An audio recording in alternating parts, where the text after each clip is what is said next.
Good evening. I call this meeting to order. Please stand for the Pledge of Allegiance. I pledge allegiance To the flag of the United States of America and to the republic for which it stands, one nation, under God, indivisible, with liberty and justice for all. Thank you for joining us this evening. Please be advised in the event of a fire emergency, an alarm will sound. Please note all emergency exits and evacuate well away from the building. At this time, we request everyone please turn your cell phones to silence. Thank you for your cooperation. We're going to start with additions, deletions, and changes to the agenda. Dr. Chanel. There are no additions, deletions, or changes this evening. All right. I am going to make a request, though, that the minutes of the March 24th meeting be removed from the consent agenda. That's item number 1. A board member has noticed an error but hasn't had the time to communicate that concern to me, so I want some time to fix that before we approve those minutes.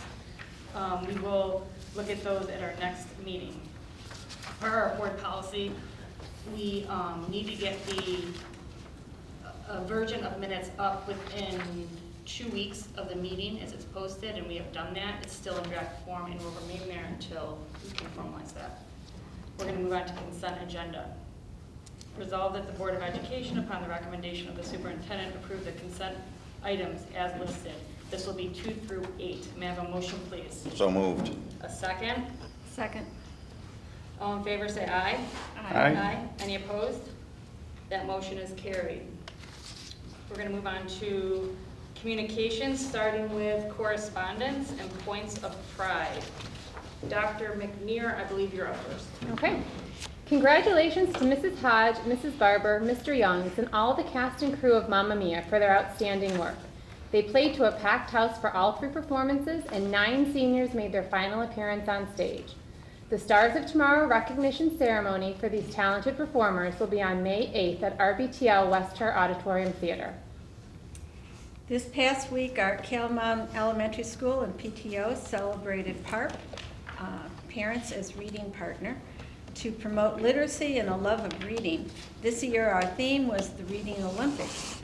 The week kicked off with an opening ceremonies parade through the middle high school, with each elementary student showing off their favorite books. The rest of the week was filled with intentional reading activities, and culminating event was our annual PARP Festival, which was filled with Olympic-themed family fun. Raiders and their families enjoyed a great night of visiting the Olympic Village, the training grounds, and the Literacy Stadium. Thank you to our teachers and PTO for creating such a great week. Big thanks to all of our middle high school Raiders who volunteered to help make PARP Night a success. We also want to thank Mr. McCardle and our student photographer, James Wildley, for capturing the excitement around reading this past week. Thank you. That is a wonderful event. Before moving on to board committee reports, a couple of updates from your board president is that the board self-evaluations are due in 2 weeks. So the 28th, they are due. We're on sort of a tight time frame for that. What was the date, the 20th? 28th. 28th. Thank you. Good news with that, though, is we will not be having our second meeting in April. So April 27th meeting, we will not have, we're going to approve the BOCES budget this evening. So you have some time to do that. Please, please, please get them done by the 28th, because our board goals and our workshop in August all depend on the data we collect from that and the direction that we're headed. Can I make a comment about? Yes, I the- saw that you started. I started mine, and going through it, it was the same process as with Dr. Chanel's evaluation last year. And one of the things that I had to remind myself was every time I choose a metric, I don't have to write a comment. It tells you it's required, but you can just choose something to grade yourself, as opposed to because I started off and I was right, and I'm this is gonna take me 10 hours. And there's categories, you can do comments for the overarching category and then just grade the individual things, or if you have a specific comment related, but I was starting and I was putting a comment in everything, and it was tedious, and I felt it was not going to be my best effort by the time I got to the end, because I had just been writing so many, what do I think about this? So So I just kind of was like, okay, I can do like an overarching comment or just a grade and then a specific comment if there was something in particular. So I don't know if everyone That's realized that good. last time that you didn't have to Good do a feedback. comment even though it says it's required for 100% completion. What I will say is that if you're gonna grade on the low end or the high end, probably a comment is warranted, right? But if you're in the middle, then maybe the comment can just end at the overall comment for that section. But if you're reading high or low, it might be helpful for the board to have data to look at or thought process that you've put into that. Yeah, so April 28th, thank you for starting that. It is a new process for us to do it on SuperAvail, so please give yourself time. You have to make sure that we've all logged into SuperAvail, so it's gonna be your same password, but if you have forgotten how to do that, you're gonna have to walk through that and call SuperAvail for support. It won't be our IT, it'll be SuperAvail. I'm happy to answer any questions that may come up as you're doing that. Please reach out to me. I may not be able to answer in the moment, but if you give me some time, I'll find time for you. No meeting April 27th, that's good news. We've been on meeting after meeting for a couple months. Wanted to update you on, I wanted to get updated from Arnie and Peggy. You guys were at our last community engagement session on April 2nd. Coffee and conversation with the community around budget development. Arnie's not here. Peggy, would you like to summarize how that went? There was a couple who came who were just wonderful. Yeah, they were just wonderful. I had met them once before. They had come to one of our meetings, and we had a very spirited conversation about all sorts of stuff. They were involved with the fire department up in Clifton, I believe, and had ideas about getting kids involved in community stuff, and we had a really good conversation. And again, hearing Dr. Chanel's passion for budgetary things, and I enjoyed it. I think overall, those sessions were very helpful for us as a board and for the community, and I think the more we do them, and if we continue on that track, it's gonna be helpful. That was the last one for this budget season. Of course, we have tonight's presentation that you're doing. Becky and I participated in a Genesee Valley School Board Association seminar on curbing public negativity. We were there, that would have been on March 31st. I have to write my dates down because there's so many dates floating in my head. March 31st, we attended that. That was nice. Our legal counsel, Sarah, I can never say her last name. Colasino. Thank you. Sarah Colasino presented on that, and that was very helpful to hear about how all school districts across the region and all over are sort of dealing with public negativity and how to address that. We also, I was asked to be on as a board member rep for the Genesee's Valley School Board Superintendent search. As you know, Kevin McDonald is retiring and they're doing a new search. So I was asked to be on that committee. I've said that I would do that. That starts Thursday. We have an introductory meeting on ground rules. Dr. Chanel also is going to sit on that committee as a superintendent, and that starts Thursday. So a couple updates on what's happening on this end. From there, let's move on to board committee Ms. report. Dow, may I? Yes, of course. I want to publicly applaud her for the amount of time Amen. she puts in to that chair. I mean, it's above and beyond. Just the last 2 minutes, my head is spinning. Thank you. Thank you. We will move to board committee reports. What committees have met since our last meeting? Got it. We're meeting so frequently. I know. We meet every 2 weeks or sometimes none. Okay, that's fine. Then we'll move to guests of the board. We have a large team here to present to us tonight on the capital project. We have Jeff Robbins from Hunt Engineers, Shannon Davis from Hunt Engineers, Kevin Donahue, Mike Ferrari, and John Walter.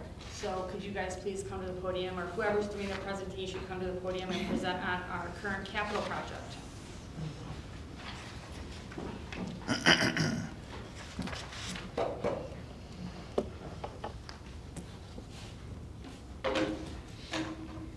Disconnected to there? Yes. Okay.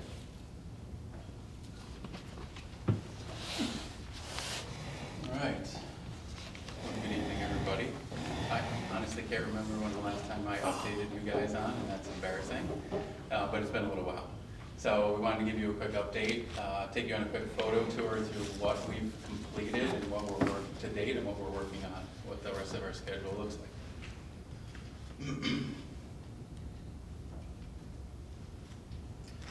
There's our agenda. We'll touch on, like I said, the progress, the schedule. We have a small portion of work we're calling Phase 2 as a spend down project that we just received some bids on to repair the leaky hallway out here. And then a quick financial update. So starting over at the elementary building, currently finishing up the, we'll call them Phase 1 of window replacements. These are all the windows on the front side of the building that face the street. Right now we're finishing up the metal flashings. The person in the picture in the boom lift there is up caulking all the joints around the flashing, make sure everything's all watertight. Over there on the right and down below are closer up of the inside and outside of what the new windows look like. You can see the biggest difference here would be that top piece of glass that used to be a solid panel before. So if you walk into these rooms, it's kind of shocking how big the windows look and how much light is in these spaces now. It's nice. So that we're working on getting the ceilings buttoned up and getting that trim finished up right there. We will be finishing work on Phase 1 windows shortly and moving right into the Phase 2 windows. The Phase 2 windows are all the windows you see in these two pictures. This would be the other side of the hallway, on the back side of that wing we were just looking at. The red box is down below on the plan showing you which windows are part of this. This is part of the change order that we came to you guys to get approved back last year to add the, spend some of the unallocated funds we had in the project. Inside in the main office and nurse's office, well, nurse's office will be the next slide. See some photos of the main office. You see the new reception and work area.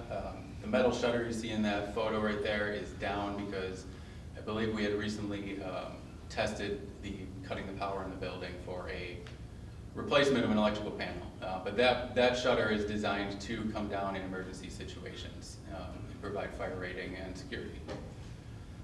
You'll see the principal's offices are also photoed, and under the photos called office space, and then looking back towards reception, that's another view of the work area looking towards the new waiting room. Those windows will be where you walk into the waiting room and interact with the receptionist once you're buzzed in. The wood door to the right, that would be, there's another door in the waiting room, that would be the in and out to the new conference room. Down the hall, right where it used to be, actually we've taken over a classroom now. It's down one room from where it used to be. The new nurse's office. So the first photo there, we're looking at reception. As you walk in, there's a work area there with all the underlay cabinets. The next photo, view from entry, is looking back towards the bed area. You'll see a sink and a workstation. There's going to be a fridge and ice maker that go there. And then beyond that is an exam room and some workrooms and some bathrooms around the corner that are out of sight of the photo. Up on the roof, we've completed the roof on the elementary building and over the fitness center on the high school. The photos here are the finished product on the elementary roof. This is your new standardized roofing system. It's a built-up roofing system. And in the photo called New Roofs and Copings, you can see that the new edge metals have also been installed. They used to be the big, wide copper pieces of metal. Now they match the rest of the building for what we did in past roof projects. Down below are the boilers that we did replace in the elementary building, and as soon as this heating season is officially over and we can turn the heat off, we're going to be at the boilers in this building in the high school.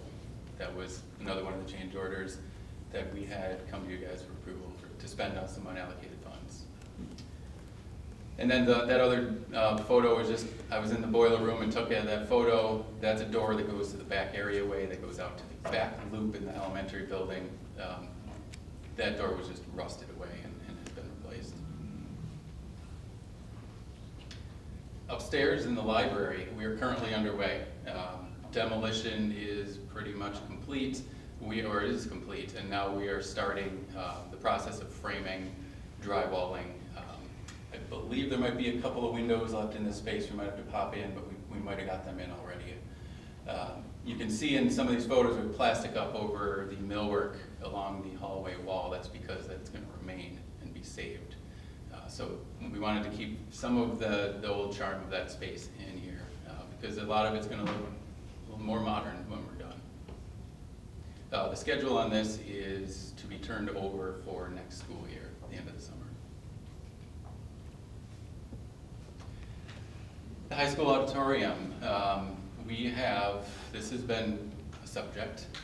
We've completed the work in the space. I picked these two photos because it kind of highlights the before and after. There's opinions on the new space, but I wanted to show kind of what we've done and how much this space has changed since it existed before. You'll see in a later slide when we get into our schedule what we're planning on doing to come back into the space to make some changes. All right, over in the high school library, again, we are wrapping up this scope of work right now, trying to push this across the finish line. These are some looks in, these photos are a little bit older, it's a bit more cleaned up than that in there right now, but we are finishing up some details on some display cases. All the flooring is in, the countertops were installed this weekend. We're getting to the point where we can start cleaning up and get that space buttoned up and ready. The photo next to it is the new HVAC system that's directly above on the roof that we installed last summer. And then a couple of photos down below, just showing you the library. The bottom right photo is inside what is called the Entrepreneur Studio. That is going to be a flexible space that probably has many uses. You can see in the corner where there is a silver shutter over the window. That's another operable fire shutter. There will be some countertops going in there in that corner. And that shutter will be opened to serve refreshments at plays, sporting events, and whatnot. So we anticipate the area in the hallway outside of this space becoming a hangout spot. All right, and then over at the main offices in the high school. So this is another scope of work that we're well into now and is scheduled to be turned over for next school year. So this is kind of where we're at. We've got the vestibule partitioned off and now it's cut in half. The half that is on the side of the construction is our new secured entry. The other side that's remaining will remain functioning the way it has been functioning, I would imagine. There will be glass going in these. You're looking at the partition wall right there in the bottom left photo that says new secure vestibule, and in the one next to it, there's glass going in those openings, and that's what's going to separate the two areas from the waiting area and from the rest of the vestibule. The top corner, the top picture, work area looking from conference room. That's within the work area, looking back at the conference room, and then if you keep going back down that hallway, that's where your principal's office is, your SRO office, and toilet room and vault are located. Okay, so looking ahead, we're here mid-April. We're getting ready to, we're making plans for the district to move back into the elementary main office. There's some things we need to fix up in there before we move them in. We don't want to have to move them twice, but we're starting to talk with them on that plan. Like I said, the phase 1 windows are wrapping up now, and we will jump right into the phase 2 windows right when they're done. They are set to be delivered to us on the 20th. The auditorium ceilings in the elementary building, we're currently working in there now. We started on April 4th, I believe, or 2nd. That work is slated to go through the summer. Not expected to go all summer, but through the summer we're replacing the ceilings, the lighting, and the controls in that space. Right now we currently have the ceilings torn down. The elementary library, we showed the photos of it. This is our timeline. We started back in December and we'll be working in that space up until the end of August. Classroom flooring replacements. This kind of touches and overlaps a little bit with the spend down project that I'm going to touch on here in a little bit. And we identified, back in November, we started identifying some scopes of work to prioritize to utilize some of the unallocated funds. items that we had from bid day. One of those areas we chose to spend some money on via change order through the project is replacing some flooring in some classrooms in the elementary building. Two of them were slated one of them was slated for abatement anyway in the project. One of them had water leak that damaged some flooring. One of them already had some damaged flooring, and the other, I think they all had damaged flooring actually. Their storage room also had some damaged flooring. So we decided to just, there's plywood patches in the parquet flooring in there, so we're gonna go in and remove that, clean the floors up, and put in new rubber flooring, right? Okay. The high school main office, we just touched on, our pathway is similar to the elementary main office, or schedule-wise. We're scheduled to turn that over for next school year. The high school library, we will be wrapping that up shortly. We are aggressively pushing on the contractors to finish that as soon as possible, so the district can start moving their furniture in. The hallway tile, we just received word, this was another add to the project. We just received word that the tile we've been waiting on is going to ship to us, actually no, to be delivered to us next week. So in the hallway from the high school, where the high school doors are, all the way up to the front door by the auditorium, we'll get new tile on the walls below where it is now half painted. The boiler replacements, like I said, we're going to be, as soon as heating season's over, we'll be getting into the high school basement and starting to take those boilers offline to replace all of those. And then looking forward to our summer work, we still have some paving to do at the high school. We've started contacting our contractor to get them back in the loop and organize that work for when school ends.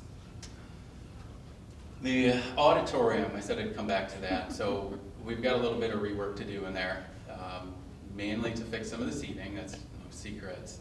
So what our plan is to remove these side sections that are problems and relay the seats out and have them reinstalled. This will come at no extra cost to the district. So we did identify that there were some oversights in the details and in the installation that we are now rectifying. Could you briefly, I was there 2 weeks ago, sat on the side. Yep. I didn't notice a single person uncomfortable, including myself. It would depend on where you sit. So the problem is really concentrated up front, the first floor. I was there. You were in front? Yes, sir. Okay. You were right in the front row. Yes. So, yes. If Oh, you front, had- front. Yeah, if you had moved back one row, you would have sent me an email. Yeah. All the people behind you sent me an email. The problem becomes when you, The dimensioning from the back of the seat to the front of the next seat in several of those rows is too close. It's only off by an inch or two, but the angle of the seat So makes the it person behind me didn't have The any knee- leg room. correct. Their knees are into the back of the seat ahead of them. All right, And that's thank what's you. going on. I was delighted with the front. It's predominant in many of the rows, not the whole section, but most of the rows, they gotta be adjusted. Okay, no Once problem. you start adjusting one, you gotta Right. daisy chain along. No worries. Yeah, it's noticeable. Front row turned out perfect. all right. The padding's still comfortable. I was glad you sat there. I noticed. If you sit anywhere in the center section, that is what we're emulating on the sides. Yeah. That row spacing is a minimum dimension. There is other stuff we're going to take advantage of the time that the district is giving us that space back for the summer. Not only to fix the seats, we are going to swap out some ceiling tiles so that the ceiling is one color. And there might be some minor tweaks we do while we have the chance. Yeah, I'll add to that our vocal and instrumental music teachers both say that acoustically, the room still doesn't pass what they call the clap test. So I'm also asking for us to re-examine the acoustics in there. Maybe we need to put some more stuff in terms of paneling up on the walls. Like, what do we need to do to try to get that room to be better? They're pumped at how it is right now compared to what it was, but there's some room there to add some more paneling on the walls. So school ends the very next day, we're back in that room, moving as fast as we can to get all that fixed up for you guys. Then the phase 2 work, so that leads us to the bid that we just opened. So we were, again, back in November, we started prioritizing some additional scope to spend down not only the unallocated funds, but some surplus contingency that we had in the project. We're at that point now where we're evaluating how much contingency we have. We want to spend that down because you get aid on it, and we want you guys to get the value out of it. So in order to plan it, design it, get it into place, get contractors going, materials ordered, all that, we need to start about now. We need time to get that all rolling. So we've identified the funds to do that, and we ended up choosing the wall work and the roof replacement over the kitchen and cafeteria. Last week, we just opened the bid for the wall repair. We came in a little bit over our budget. I think there's multiple factors that go into that. I think a lot of it is, so most of it is probably due to the time of the year. Contractors are, especially the type of work it is too, the masonry work, getting close to late spring, people's dockets are getting full already. And then throw on top of that just the global climate, the prices of things, the time it takes to get materials, everything's changing on almost a daily basis. But it doesn't put us in a bad spot. We are still going after more work. Like I said, the roof replacement is on our radar when we are working with Hunt and the contractor to button that up and be back here next month with a letter of recommendation for that and talk to you guys about that scope. Both of those scopes of work are slated to be done under this current project, under this timeline, and be completed this summer. Looking forward past this summer, we've got a bit of a gap between end of work and closeout. That's when we're going to do all of our final punch lists and inspections, have the contractors put any final touches on anything that need to be done. And then we're into closeout, which is the middle of all their closeout docs, as-built drawings, owner and operation manuals, warranties, all that stuff. They get turned over to the district. What questions does the board have? Back to that slide. Labor Day weekend, we won't see anything out here except some fresh grass growing in spots. Is that what you're telling us? No When's way. Labor Day weekend? Yeah, no way, no way. You just said 3 or 4 times that you're gonna give it back to us at the beginning of the school year. The beginning of the school, yeah. Yes, these scopes of work are scheduled to end at the end of August. So you could expect to be back here next year in your new spaces. Perfect. Yes. Thank you. But there's gonna be signs of construction. There'll be restoration, like Mr. Bickford pointed out, the grass, if there's topsoil and stuff, seed, but we'll be substantially complete is the answer is yes. Perfect. I'm assuming our next capital project in 4 or 5 years, or 3 or 4 years, will more than likely address the cafeteria. I know that's probably been original since it's been a minute. Is the roof, I mean, is that on the docket for a next future capital project in the near term? The cafeteria The itself kitchen, internally? cafeteria.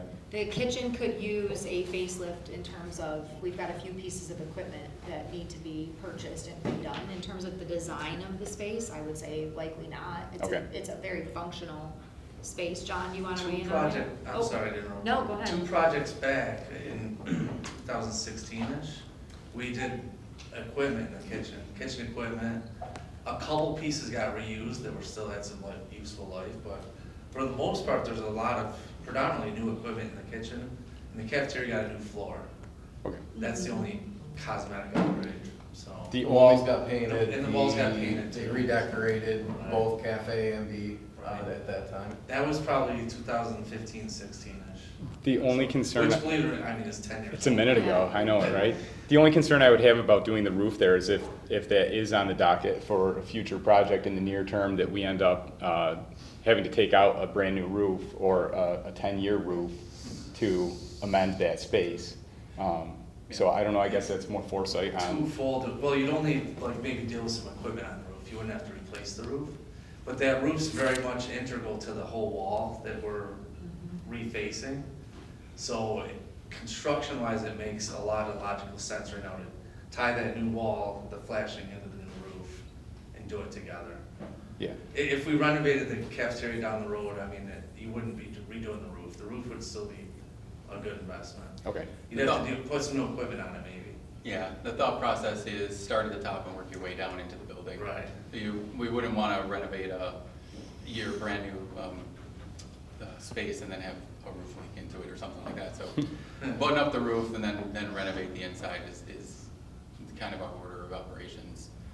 And as Kevin touched on, part of this roofing replacement would be new equipment curbing that we will take the existing equipment off, put it back on new curbs that will be code compliant and work with the new roof. If new equipment needs to be replaced in the future, it would be for taking it off and putting it back on those curbs. So we wouldn't be into the roof. Thanks.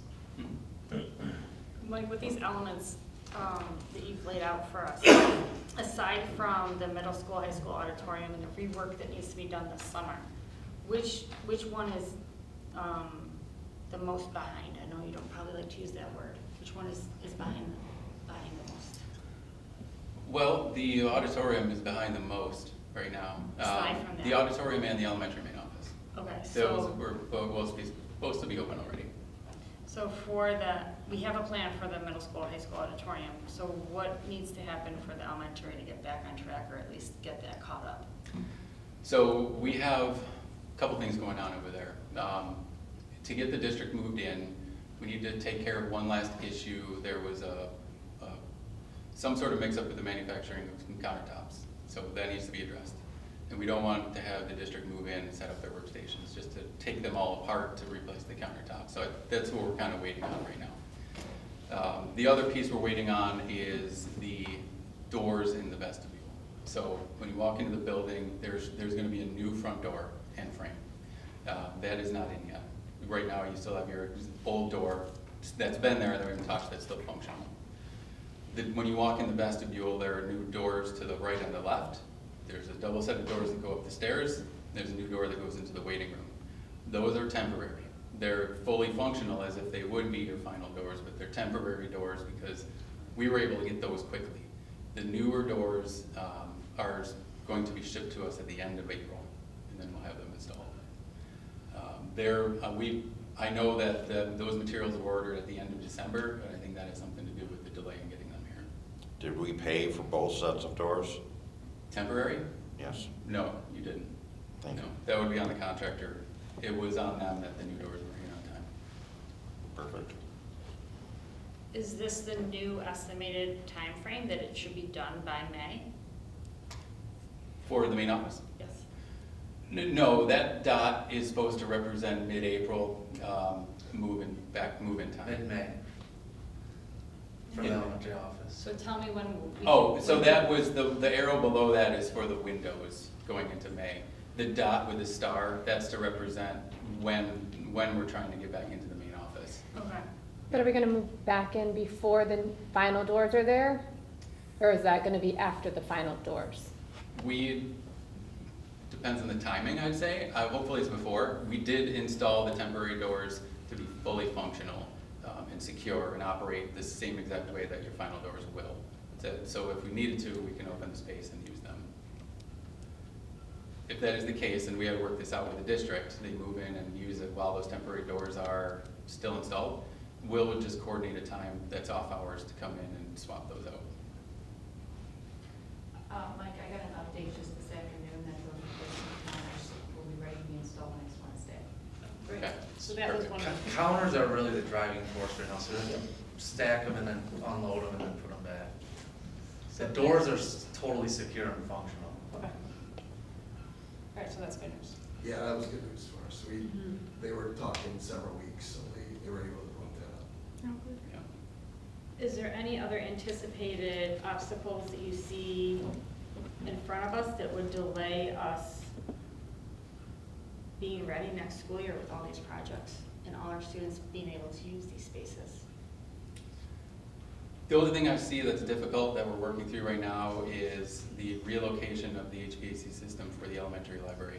Similar to the picture I showed for the high school rooftop unit, we're putting one on the elementary roof. We've had to move it around a couple of times. After we demolished the library, we're able to get a better look at the building structure. Hunt was able to come out and take a look at that. Realized that some design modifications had to be made structurally to that design. So we had to relocate that unit, I think, to a better location. So we've got that out now to the contractors to price it, get that work in place, and get it going. The reason I say that that's my biggest concern is just because that piece is putting us behind schedule right now. But that doesn't mean we don't have time to catch up in that space either. And you can't open that space pending an install of that unit. We wouldn't be able to use that space without HVAC system, correct. But that wouldn't be the thing holding us up at the end. That's one of the first things we're gonna be starting to work on, which is why. So it's delaying everything thereafter. Not everything, we're starting work in there, but we're gonna get to a point where that needs to get going. And it's in the works. Yeah, I mean, it's really important that we open school next year and all these spaces are available to our students and community. Yes, agreed. We're taking that very seriously as well and doing everything in our power to push things along, make sure that information is flowing frequently and often, and there's no delays or lags in getting things going. Thank you. Mhm. What other questions are there? Thank you. You're welcome. Do you want to update, I'm sorry, I got ahead of ourselves with the questions, Mike, so I apologize for that. Did you want to update on this last slide of yours for Oh, the yes. budget? Because there potentially, it looks like, could be some overage. So this is our current budget summary. Just as a refresher, up top here are the contracts that we opened bids on at the beginning of the project. There was a total value of them at just over $10 million. The yellow box down below that is our phase 2 work, $245,700. That was the bid for the wall repair here at the high school. We have an estimated value of $590,000 for the roof work that we talked about. That totals $835,000. You can see down below in the black box, the $411,819. That is our remaining contingency. Total contingency is $2.2 million for the whole project, and that includes the unallocated funds of $1.5 million that we started out with. $411,819 is roughly 8% of our remaining construction value left in this project, which is a good place to be. We want to be 6-7% roughly at all times. So there could potentially be another scope of work before the end of this job where we want to spend the last of that money down, pending any unforeseen circumstances where we need to use it. If I remember correctly, when we met in November, December with Liz, we talked about using it towards roof work because we knew that was something that needed to be done and we could easily, in the approval by state ed, it would fall under that. We did, and we identified more roof area actually up over the library. Oh, well, you're up there. To where it's still an old ballasted style roof with rocks that hold it down. We priced that, we estimated it. We're having that priced as part of the bid as well. But I unfortunately think that might come in a little bit higher than the money we have left in the project. Okay. There are other needs that. Yeah, we do have a plan for that though. If there is extra, we have a plan for that can be used. Yes, we still have a list of stuff that we can, I'll just throw it out there, one of the things we were looking at is potentially fixing the ceiling outside the auditorium, making that a whole lobby auditorium renovation. Liz, just to be clear, when this slide came up, you said it looks like there might be an overage. Not overage, I'm not using the correct words. Okay, and I just want to make apologize. sure. I'm new to students, I The said budget it. is very And that comfortable. probably rubbed people the wrong way. You're still a little bit under budget. Yes, we're under Just want to budget. make sure that Thank that you. was clear. No, I appreciate your clarification. This isn't my world that I work in every day. It's so I'm doing it's my all best good to- news on the budget to side. fly by the seat of my pants. So what this means for you guys is, even if the roofing bid comes in higher than our estimate, we're still in good shape, and we could still do some potentially more work. Yeah, I think our focus is to make sure we get it done on time, and that we have students back in all these learning spaces at the beginning of next year, undisrupted. And also that this project's closed out by the end of this year. So that is our goal as well. That one's a non-negotiable. Yes. Made that very clear. We can be flexible on lots of things. That is not one of them. I think I touched on the other scopes of work. Yeah, I touched on the spend down. So that leaves me, I don't know if it's a separate item on the agenda, but we had the letter of recommendation.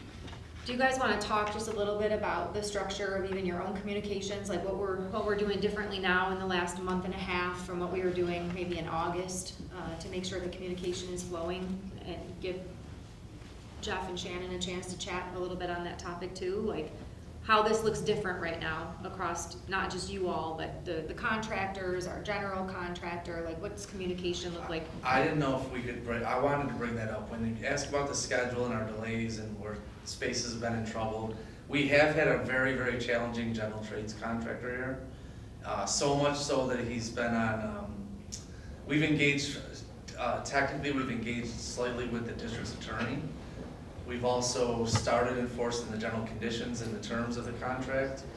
And right up to a point, we literally have a meeting tomorrow with the president, owner of the company, and his bonding company, and the district's attorney to memorialize where they've tripped and fallen, where they've failed to perform, demand better supervision, better coordination, and more of a guarantee that we can stay on schedule. So we have been taking this serious. We've been deploying several strategies to hold them accountable. In the meantime, the district suffered a little bit with finishing out some of these spaces. So can't change that, but moving forward, we're going to try to gain more confidence that we're not in the same position at the end of August. This team is meeting more frequently. Like I'm just even thinking about your own internal communications, trying to make sure that FaceTime is happening with these guys once a week on campus, here, walking the job together. So there are definitely, I would say, some changes in the last couple of weeks, maybe even a month, around how do we increase communication, be present on this campus more often, those kinds of things to try to get ahead of some of this, right? I struggle because I believe that the best predictor of future success is past success.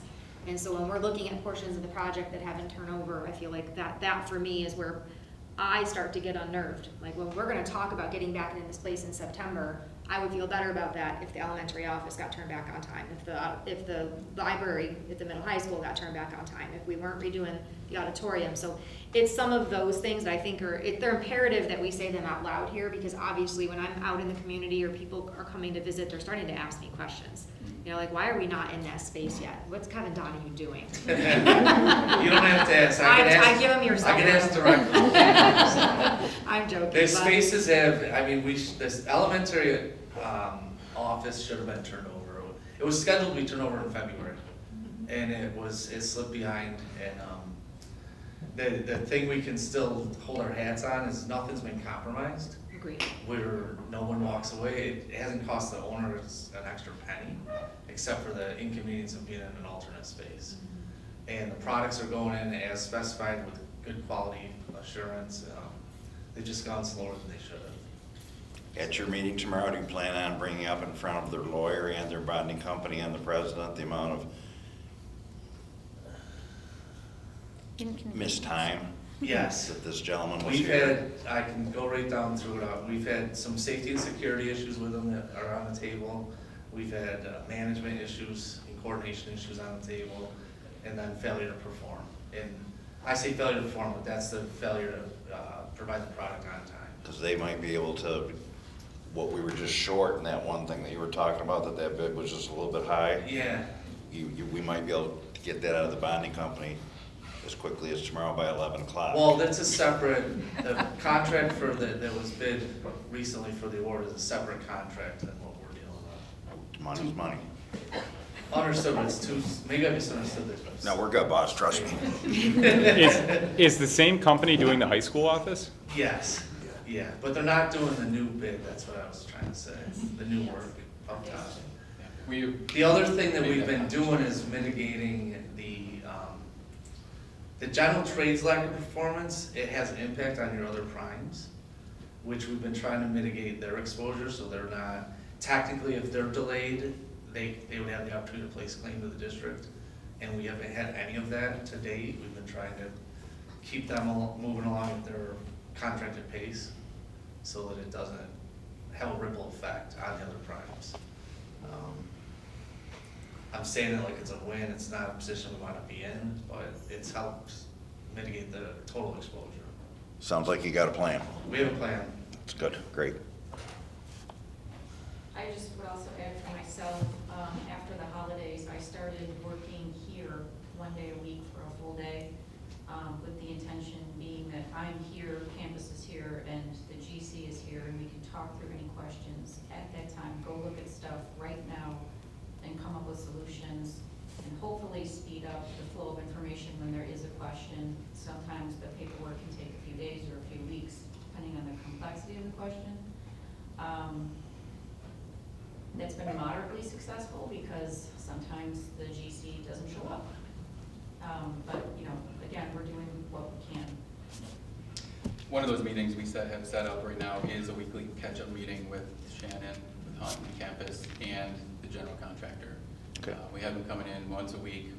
We talk about what his issues are, what the scopes of work is he's working on, make sure that we're there for him as much as we can be, so that there's no excuses left to not meet the deadlines. I feel a lot better than I did before. So it's, We'll have the meeting tomorrow and then funnel the minutes and stuff back through the administration Sure. team, and you guys can see what happened. great. Thank you. Any other questions before we close that out? Thank you, Mike. Yep. Sorry, I'm not sure we can do this here.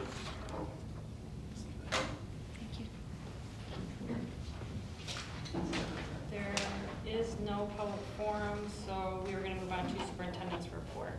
Okay, so I have 3 items. The first thing is that our BOCES has set the date for the capital project vote. It will be on June the 9th. They are still confirming locations. I do think I got an email.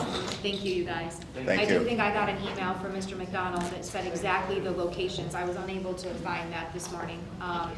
But I know that they're gonna use all their BOCES locations, and I will update you guys the next time on the other voting locations that they have agreed on, but the vote will occur on June the 9th. Thank you. Next piece for me in my superintendent report is our job description updates. I'm gonna have the team just kind of chime in a little bit. I've shared with the board in our backup notes, why we are re-examining job descriptions themselves. So Michelle, do you wanna get us started? We'll go straight from elementary to middle high. Yeah. And then jump into mentor coordinator. So our job description that we adjusted, well, it needed some adjustment. It did. What was the last time of that? The last time it was like, I've seen a draft of 2005 and then 2013 maybe, 12, yeah. So it's been a while. Our structures have changed since then, so we found it to be a very good opportunity to review at least some of the things that were job descriptions that were blended between both buildings. So the first one that you'll see is the elementary grade chair job description. That used to be an umbrella for the whole district of what a grade chair would do. It was called different things in different buildings. And we quickly realized that although the intention and the goal is the same, the way that the work funnels is a little bit different. So as we were editing, I found myself looking at the elementary building and wanting to make some adjustments specifically for my building. What you'll see is before there was a lot of reporting to the superintendent, to the director, to a whole bunch of people. We've streamlined it so that reporting goes to the principal. We've also talked about the intention of it. So at the elementary level, the grade chair, imagine there's 3 teachers at each grade level plus a special ed teacher. There's somebody that needs to take ownership of the team, and usually, naturally, there's already a person that does that. But aside from the regular planning of what a grade level would do, field trips, celebrations, testing, ordering materials, those things get funneled by a leader. So what we would have called a grade chair. Fast forward a few years, our goals have become more driven, of course, by data, and we want it more to come from our teachers rather than from us driving the work. So what they naturally do is look at assessments all the time and also make goals and make instructional decisions based on that. So we wanted the job description to reflect the current work that they're doing as a team. And now those are the changes that we made in the job description. You'll see a lot of more data-oriented, goal-driven pieces. We are also asking for our teacher leaders to get trained as such. So they have gone through a training through our BOCES, as well as we added summer training for them to attend with us so we can set up the year for success. And then we're not waiting until September, and then September is that first month that it's crazy, and then all of a sudden it's October and we have a conference day, and our goals have already taken shape. So we really want to incorporate our grade chairs in that type of decision making so that they can lead their teams forward. Those are the changes you'll see on the elementary side. Thank you. Yeah, I mean, I would just add similarly on our end, when we chatted, we wanted to provide the grade level leaders with specific things that they can work on in their meetings. So a lot of the feedback that I was getting is we have these meetings and ultimately what they kind of turn into is student behavior conversations. So we're talking about kids a lot, which is a good thing. But they needed some support with giving them directions of what specific agenda items they should have. So we're talking about things like gaps. What gaps are we seeing? Attendance issues. Being a champion for middle school level students, and what do we need to do specifically to provide them the skills they need. So what you'll see in the middle high school, especially in that one component, is just very specific items that we want the grade level chairs to take ownership over. So similar to that, data driven, not just have a meeting, but specifically what are you going to do in that meeting. So that was really kind of the push behind some of the changes we made. Thank you. And then I think finally, the mentor coordinator position. Previously, you would see that description in the mentor plan. So the biggest shift, I would say, in that role is we're going from 1 to 2. So it's no secret that we have a lot of newer teachers. Some are middle school, high school, some are elementary, and so we would like to kind of divide up that work amongst 2 coordinators to make sure that our elementary staff is getting exactly what they need for new staff, and the middle school, high school is getting what they need. So a simple example would be how to plan for a block schedule would be a topic for a meeting, or some PD for middle school, high school teachers that wouldn't apply necessarily to elementary teachers. So our coordinators, which are teachers, obviously it's a stipended position, would work closely and collaborate to make sure it's a cohesive program, but then also differentiate for the needs of the different teachers. And then I will work closely alongside them. We have obviously our new teacher training in the summer, which I do a lot of that work, but you know that in the past few years there wasn't a director of curriculum and instruction. So some of that work was shared amongst the administration, and some of it was the coordinator. I think. Yeah, any questions from the board? Yeah, it really is just trying to grow teacher leadership. Yep. When I look back at the job descriptions, I would call them kind of check boxes, like I do this, I do this, I do this. And so reframing it to say, we think like this, we build like this, we work like this, in a more collaborative approach is exciting for us. So We talked about the shift from like disseminator of information Yes. to instructional leader, and how to make that shift. yeah, and similar, like last summer, we set our goals as an administrative team, looking at that data, we then brought it to the board then set goals. My ideal vision is that the teachers, your teacher leaders would be trained, they would actually be setting goals that would inform the principal's goals, that would inform my goals and your goals, so that we get that more cohesive versus, like Michelle said, we show up in September and we say, hey guys, while you were gone, we made some goals for you, everybody hold on tight, right? So we did that this year to get ourselves moving, but in a real beautiful system, your teacher leaders are gonna start generating that data analysis and starting to inform the decision making so that it's more of a collaborative effort. So I look forward to kicking that off this summer. The approval of the job descriptions allow us to post these jobs. We post them in May. And this way, when teachers are applying for these positions, they're seeing what this new job description looks like, so that we're getting folks that want to do this work and are just as passionate about it as we are. Have people applied for that So that's how they get the position, is they apply for it? Yes. Because I saw in the elementary, it's specified, it changed from a team nominating a person Yes. to Yes. the principal selecting. Yes. That is new. So it used to be just the team would decide who the grade chair was. There wasn't an application process, let's say, but we want to put an application process in place. There's so many reasons why a team of 4 feels that someone should be the leader of the group, and sometimes it's not always the best intention or the best reason for it. It could just be seniority or longevity, or, you know, rather than talking about who's gonna do the best job to lead and what does that look like. So that's gonna be a change for us. And then last but not least, I am going to talk a little bit about this database. So there is a new act that comes into effect, or came into effect actually on April 1st of 26. We're going to be the first municipality to participate. It's always great when something is new and schools get to do it first. This is one of those. So it's called the Dr. John Flateau Act.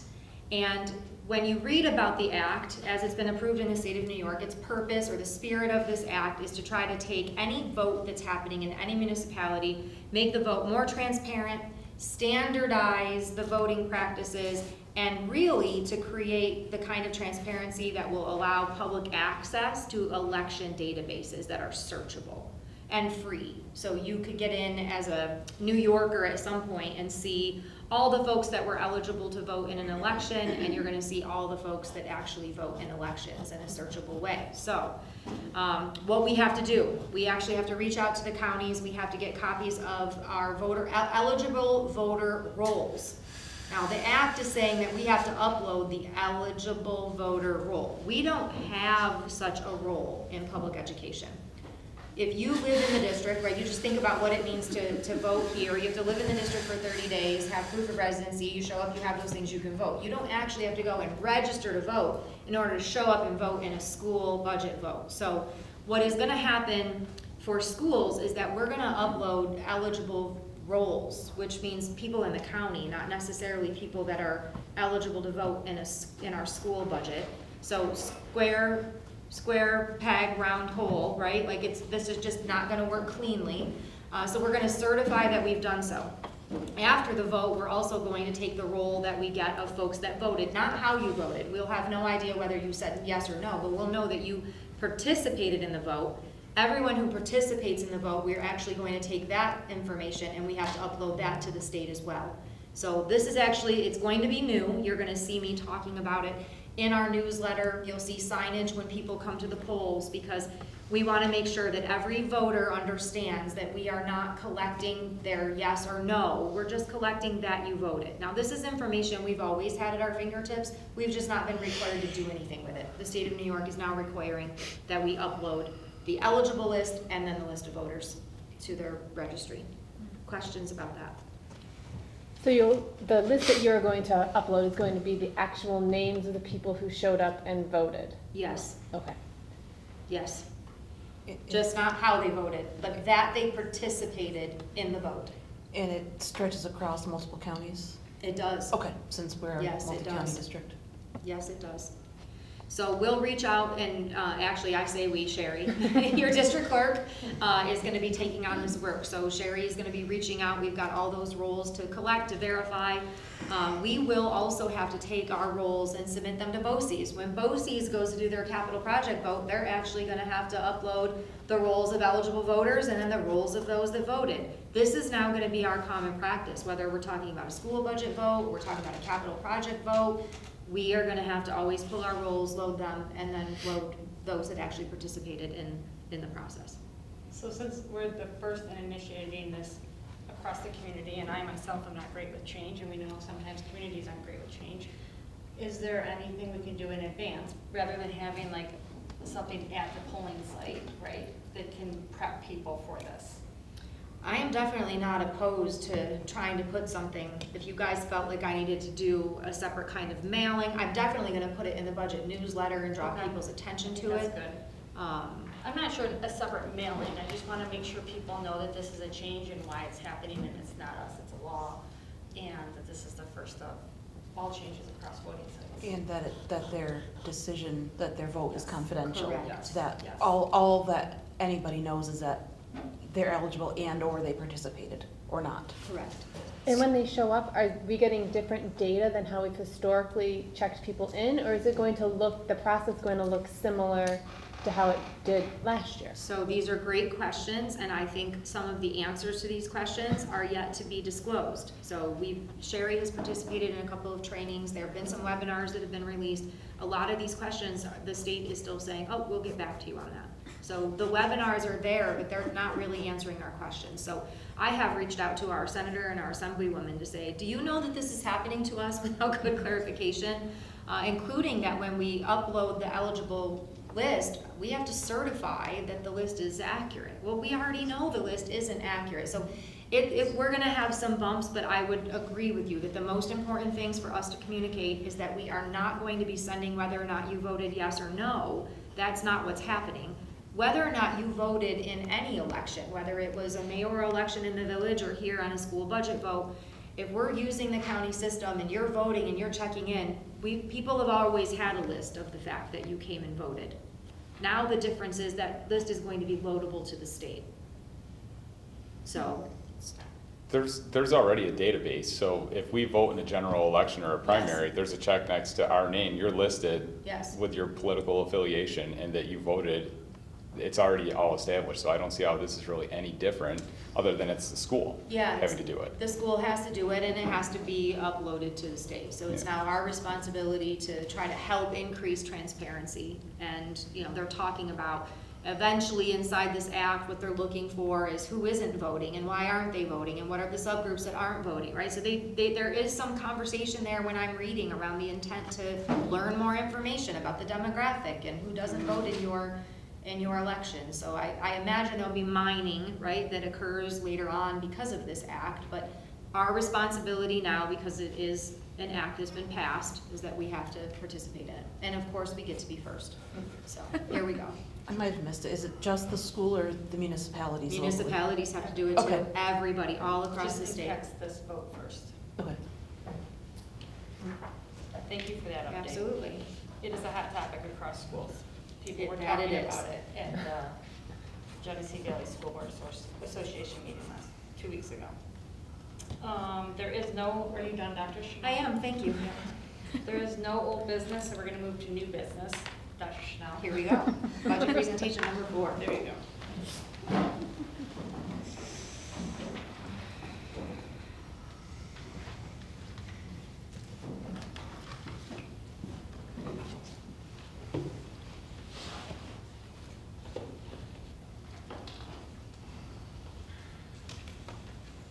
I'm gonna do all the fun slides. We met this afternoon, I was like, nope, you can do that one. I'll do all the fun ones. All right, so tonight Brennan and I are gonna present the budget that has, that we're ready to have you all accept this budget. So we have, from our last meeting, gone back and said that we are gonna go out to our taxpayers with a 0% increase on the levy. With that decision at the last meeting from the board, that has put us now into budget refinement. This evening, you are gonna see a budget that has been refined to do just that. We'll talk about how we got there, but before we do, let's talk about what this budget does. The 26-27 budget is 100% mission driven. It's gonna do all the things you have grown to love about a CalMom education. I'm gonna go back to something that Mr. Bickford said in this room, gosh, probably back in November. He said, a diploma from Caledonia Mumford means something. And I love that. I've hung on to it all winter as I've been thinking and planning. Because I think that's exactly what we are doing when we are building a budget. We are saying that a diploma from here matters, therefore, what does everything else have to be for that diploma to matter to us all? So let's talk about our safe and secure facility. So as you know, safety is 100% our top priority. Nothing else can happen in this district if our kids are not feeling safe and cared for, if our adults don't know that our infrastructure is safe. You cannot focus on the things you must learn today if we haven't already met your basic human need of safety. So that's primary here. This budget does that. It protects the investment in our campus. It supports security upgrades. We do security upgrades every single year. We will improve all of our cameras, whether it be adding new cameras that have higher capacity to them in terms of security, or whether we are adding cameras to locations that are blind spots. It's something that we do every single year in our upgrades. This budget continues to provide a school resource officer in each of our respective buildings. It includes the purchase of a school bus to support that safe, high-quality transportation, and upgrades to our control systems, which we'll talk about when we get into the capital outlay project. This budget also is planned to deliver high-quality instruction. So we expect that K-12 experience to take care of the Raiders, not only making them college and career ready, but making sure that they find themselves and their voice in the world. So this also encapsulates all of the things that we do that we would refer to as extracurricular. Big for us this year in this budget provides full-day universal pre-K. I checked on our enrollment this morning. We actually have registration has already hit 34 students for full-day UPK, so we're over that number that we were looking for already, so congratulations to us. We're going to talk about that and get to the revenue side. Increased access to dual enrollment programs is also built into this budget. As the board heard me say 2 weeks ago now, we are going to participate in a dual enrollment COSER through our local BOCES, which is going to allow us to provide more access to college credits for all of our students. We will maintain our focus on literacy. No one will be surprised to see goals that come out again this coming summer for us to stay really focused, hyper-focused on the goals that we placed on ourselves this year. We should always be looking at goals in literacy, in my humble opinion. As superintendent, we will never have a year in which I am not preparing a budget and encouraging all of us to maintain our focus on literacy.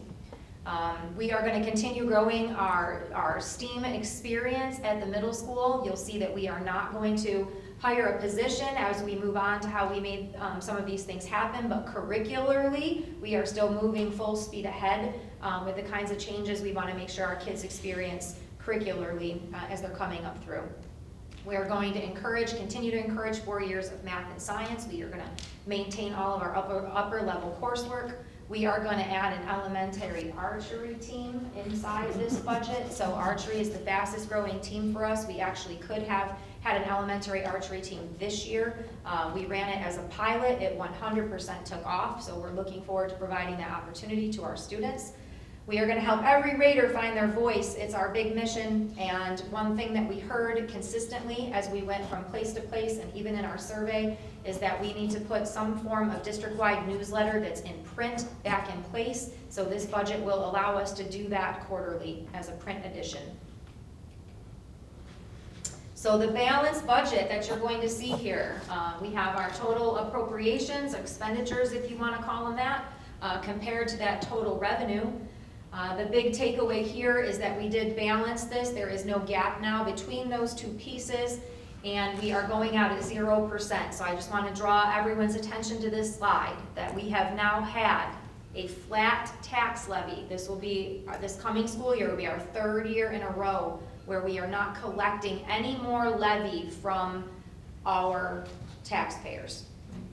So we're kind of frozen in time in this moment. I'm reframing how I say that a little bit because even though we're going to say that 0% increase in the levy, I just want to draw us all back to how some folks didn't necessarily understand 0% when we said it last time. We are still collecting a levy. We are going to collect 7, 9, 2, 3, 4, 7, 8, ladies and gentlemen, for the 3rd year in a row. That does mean, and we talked about it last year, that we're more reliant on state aid now than we ever have been. So let's dig a little deeper. What did we do to close that gap? Well, we did not add a STEAM teacher at the middle high school, so we went ahead and took that out of your administrative priority for the 2nd year in a row.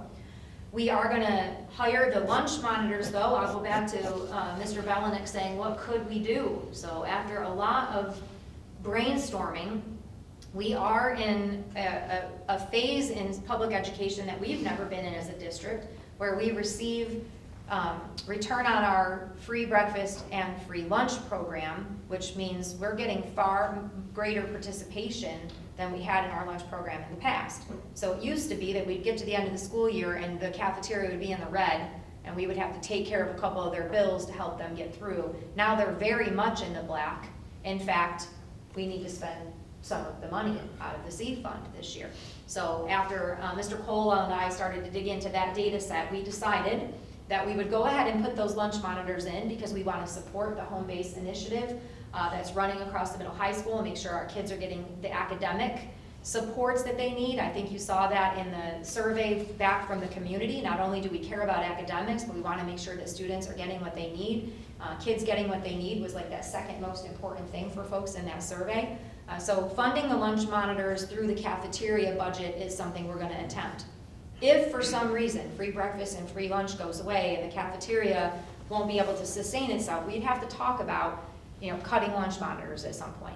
So right now, we qualified under the federal government's free breakfast, free lunch. Don't forget that the state of New York then did that last year. So even districts that are much more affluent than us are getting free breakfast and free lunch. So my gut tells me that we probably are gonna stay in a space where free breakfast and free lunch is now just a commonplace in public schools. So we should be able to manage lunch monitors.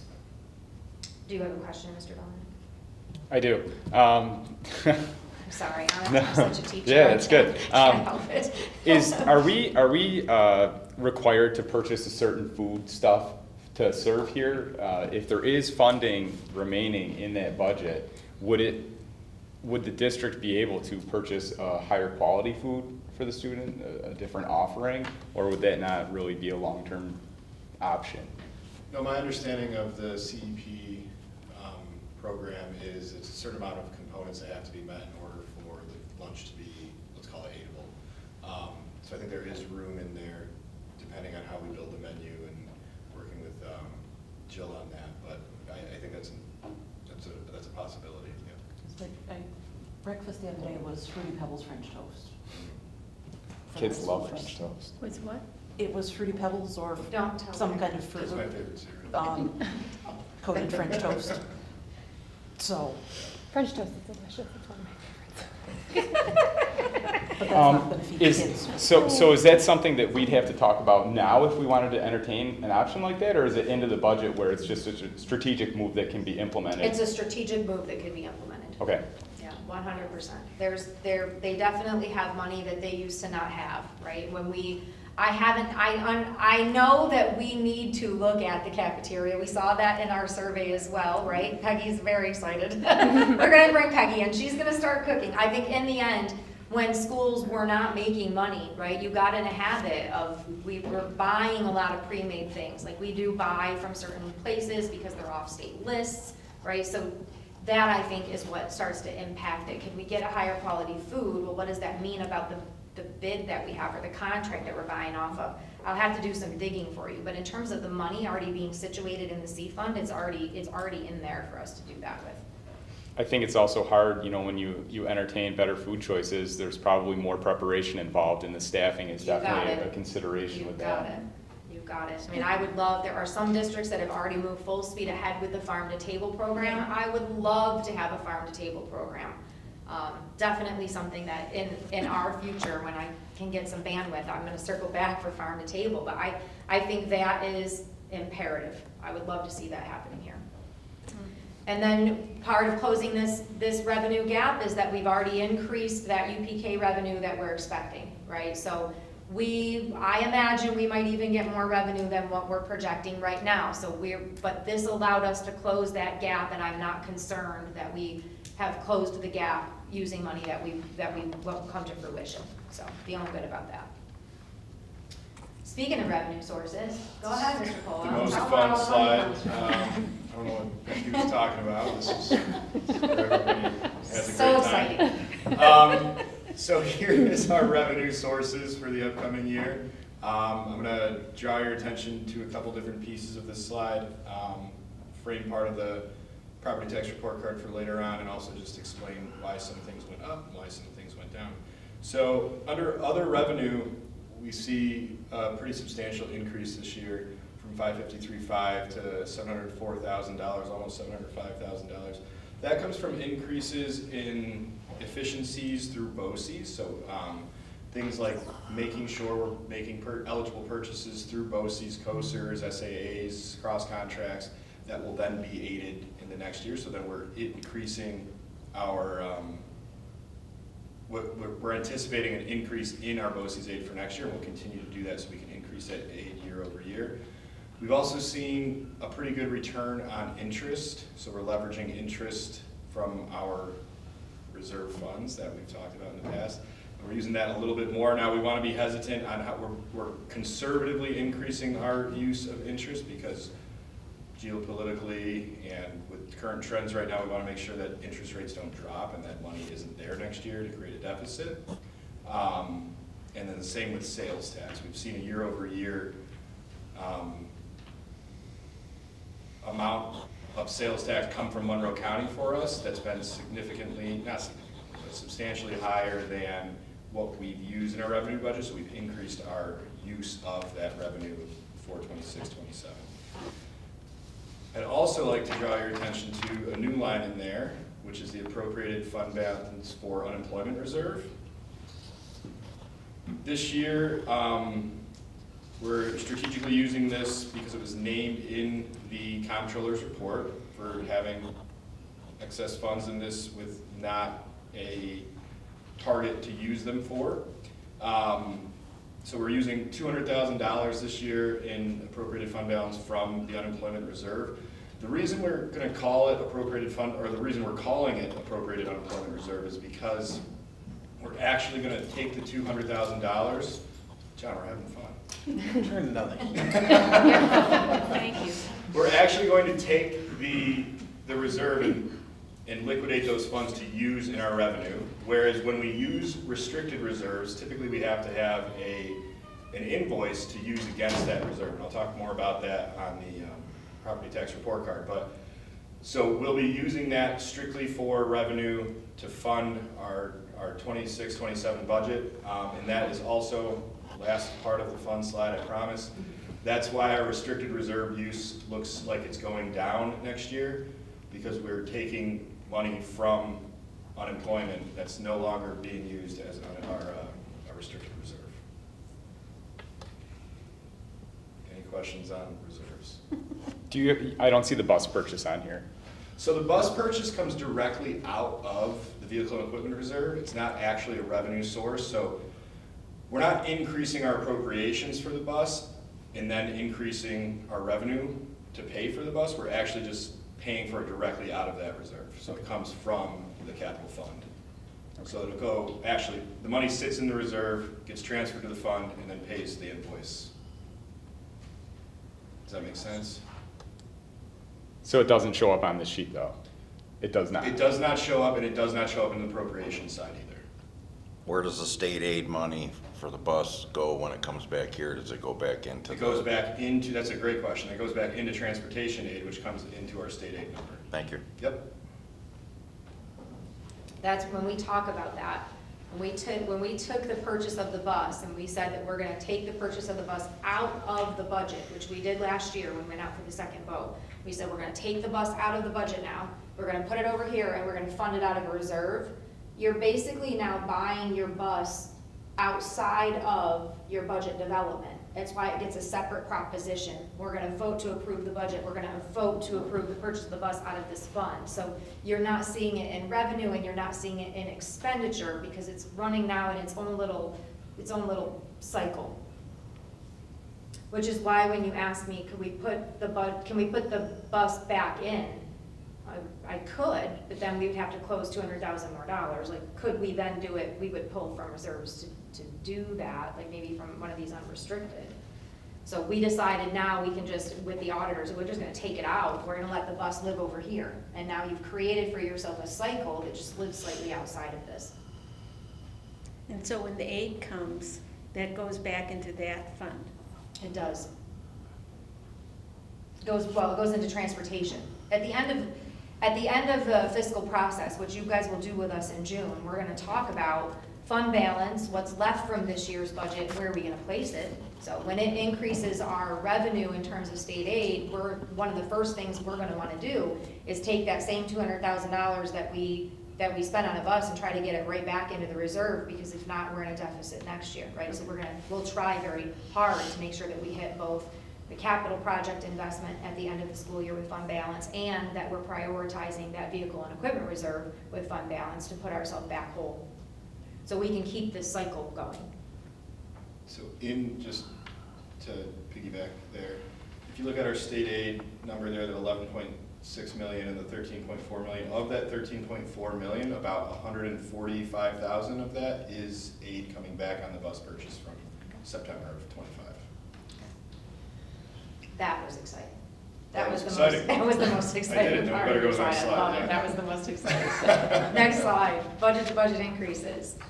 So just to give you all an idea now, this is the first time you're really seeing all of these things on one slide as we're working our way through. So I want to draw your attention to the budget change in terms of budget total from the 25-26 to the 26-27, because it's showing there as an increase, a total increase of 8.77%. I think it is imperative that we talk about the fact that the capital project being inside this budget is driving some of these increases. So we want to draw your attention to the major increases, your debt service and your transfers. You'll see that there at that 74.07%. That's all things capital project. We'll talk about that. The other big driver inside of this budget with an 8.95% increase is your employee benefits. So as the whole world knows, the healthcare costs are skyrocketing everywhere for everyone. So that's where that shows up for us here as a school. And the other one is in instruction. So when we're talking about instruction, we're talking about everything that has to do with our children and what they touch. Percent of your budget, I like to draw our attention to that one, because when we talk about the percent of budget in terms of what we are spending, 50% of what we are spending in the entire budget goes right back into all of your instructional programs. It's funding what the children do. So let's talk for 1 second now about the capital project. So this slide should help us see a little bit of how the capital project impacts us. So you watch that budget over budget increase for your debt service budget is moving from 1.4 to 2.4. So you've got a change of over $1 million, but then you're watching your building aid, which actually comes in and brings you right back up to clear out that percent change. So it looks like a massive increase in the budget, but in all reality, it's offset the building aid. That's why your capital projects take care of themselves. We are in a 5-year capital project cycle. So as this capital project starts to come off, we're going to start to bring on our next capital project. It's actually how we maintain a level of flatness in terms of the need to increase taxes, because as we spend and then we get aid, we actually generate aid long after that spending. We want to then kick back in with our spending to make sure that that aid maintains. It allows us to take care of our campus and all of our infrastructure without increased burden to the taxpayer. We couldn't afford to do what we do in terms of our infrastructure if we were not generating state aid for this. We get about 84 cents back on every dollar when we do capital improvement. Here's your 3-part budget. So as you know, by state law, we have to take our budget and divide it into these 3 components: the administrative, the capital, and the program expenses, to see your total there of your 3-part budget.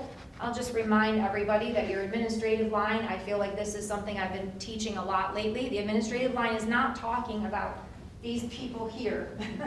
We are in that, we are definitely in that category, but beyond us is all the things that it takes to administer this building. So one thing that we're doing with our budget ambassadors is giving them an opportunity to give us lots of feedback around where misconceptions might be, to increase our communication in our budget newsletter to make some of these things make more sense.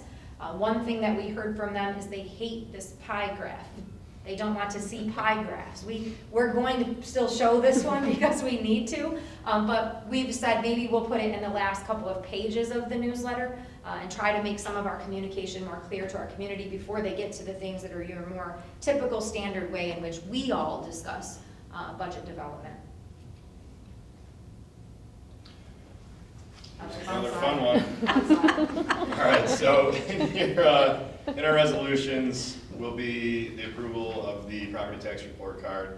I've already gone over some of the revenue, though there will be all of the revenues for our budget in that property tax report card. I just took a screen grab of the first couple lines here to show the increase in the budget and the levy staying flat year over year.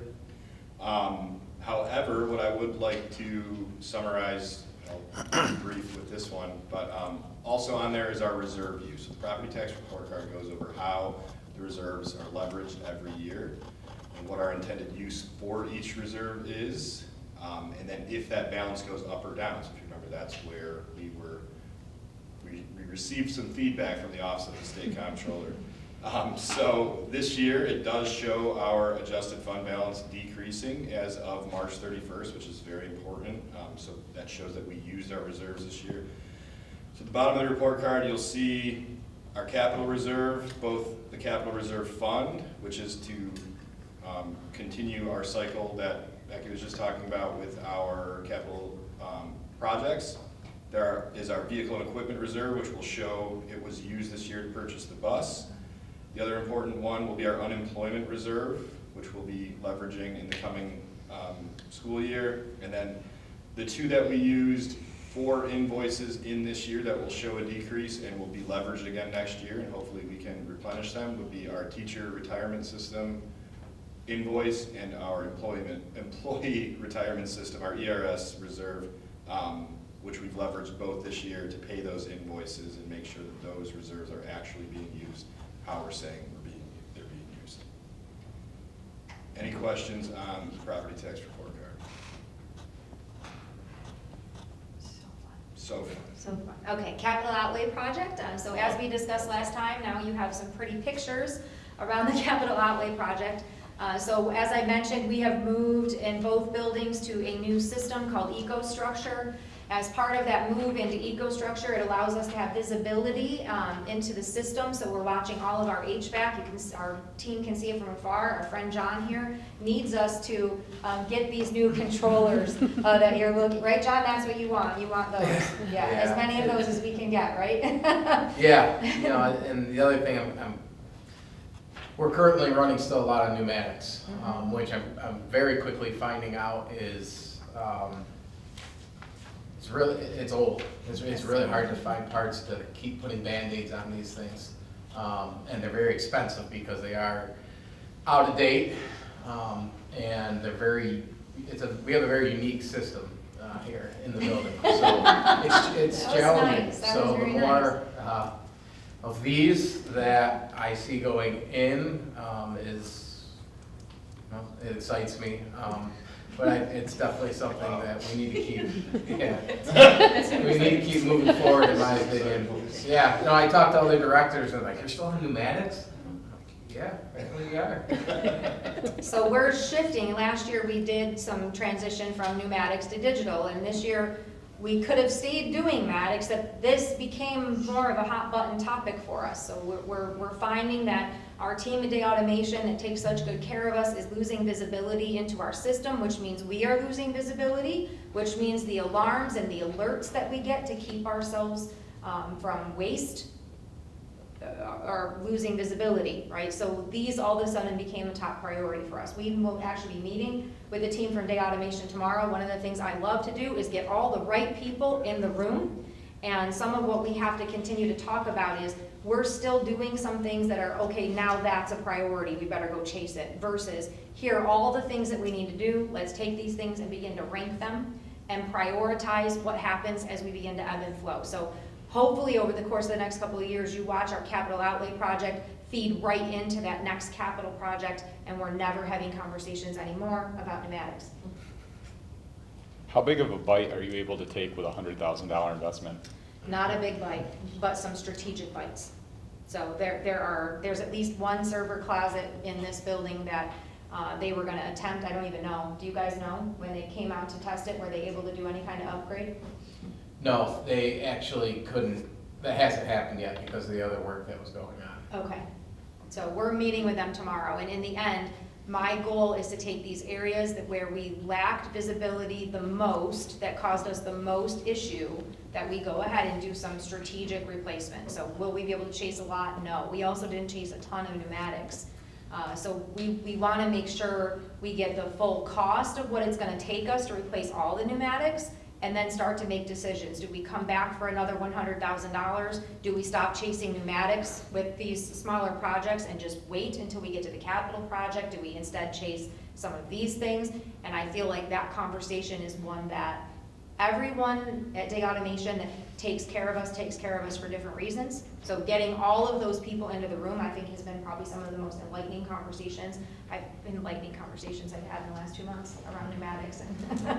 But in the end, I think getting everybody in the room so that you have your team from Day Automation saying, well, wait a minute, you know, that can't actually be more important than this. Like, this is a pretty big deal. So bringing the team together, I think you're gonna watch us start to build some plans that everybody gets their voice at the table so that one system isn't outpacing another, and we're taking care of blind spots as quickly as we can. And we have a few. Is this the only way to get that aided? Would that be a safety? Could this be viewed as a safety? Not these ones. I asked already if I could run this through a different line, and I can't. But we're hopeful. I'm still very hopeful that in this the one house bill, there's still conversation happening again this year around increasing capital outlay projects from $100,000 up to $250,000. Boy, if we could get that, right, that becomes worth it. Because you got to figure $20,000, if not more, of this $100,000 goes into your architectural fees for.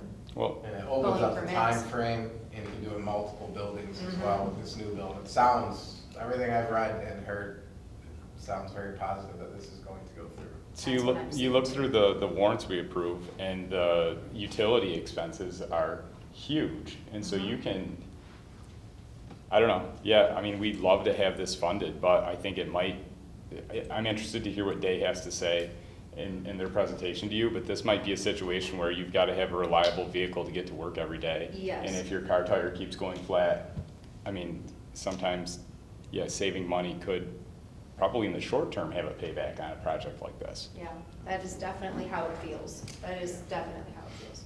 That was a great analogy.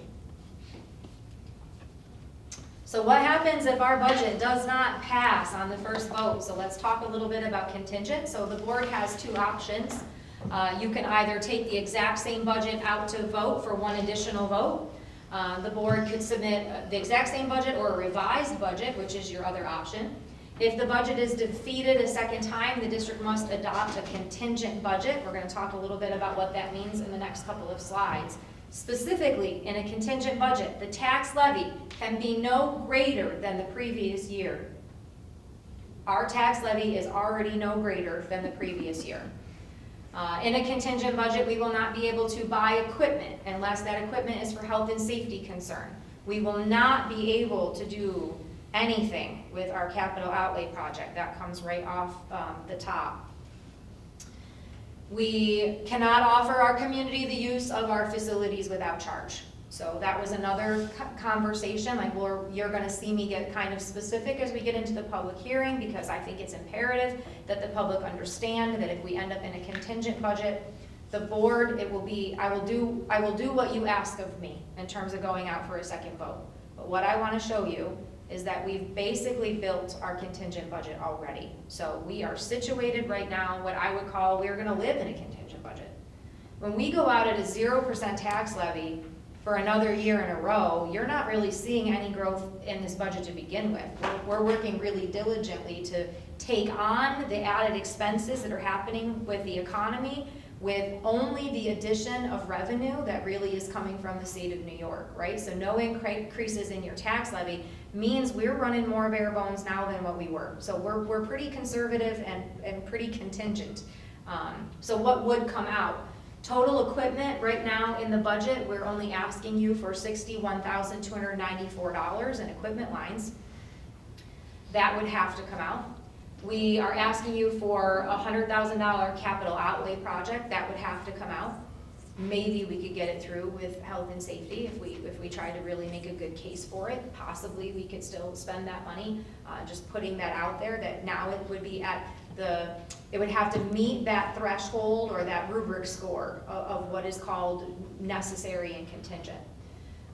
The budget without the capital outlay project and the equipment removed would take you from the proposed budget of 23,560 down to 23,399,143. So you can see right on this slide exactly what comes out. We held our administrative budget flat.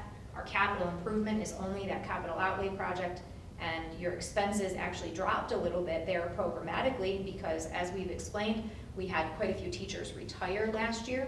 So when you have teachers retire, you hire new folks, and sort of sadly, new folks are paid vastly lower on a pay scale in the world of education. So you do see some breakage there.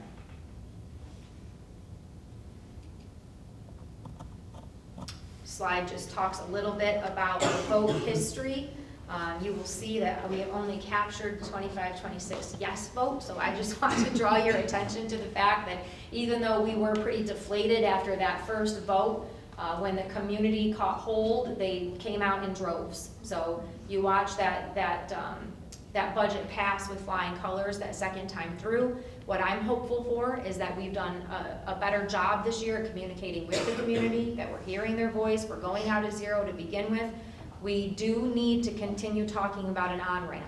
You know, we can't continue to do a 0% increase, but I am sure, just like every member of this community, that every person in this room is having the same conversation at your kitchen table that everybody else is. How we afford what we are doing right now, how we tighten our belt to get through, the school district is going to do the same. May 19th is our annual budget vote and our Board of Election vote. It will take place right here in our district office, and we will continue to do a get out and vote effort as we move through the process. Questions for us? How are we looking with fund balance this year that we might have for reserves? I think right now, I would tell you, we're gonna be pretty good with going into our capital reserve. We should be able to replenish the school bus. I've asked Brennan to organize with our team, which I believe, Mike, is you and you, Mr. Bickford, to get you guys in a room together. I think it is time for us to look at how we're gonna fund the BOCES capital project. So I wanna get you all in the room with our accountant and our financial planners and start to make some decisions around strategic moves within those reserves, and maybe even opening a reserve we don't currently have in order to make sure that we're positioning ourselves well for the future. So how will that look? We've got a few decisions we have to make before the board votes to move money in June. Okay, and then of the reserves that we're going to be using in this year's budget, how much do you anticipate actually spending of that? We anticipate using the reserves we've earmarked for revenue. So for retirement reserve use, restricted reserve use, EVLAR, things like that. So we anticipate a deficit spend of? We anticipate using those reserves, and if the budget goes as planned, we would anticipate replenishing those reserves, and that's where the contingency of the budget comes into play, so. Okay.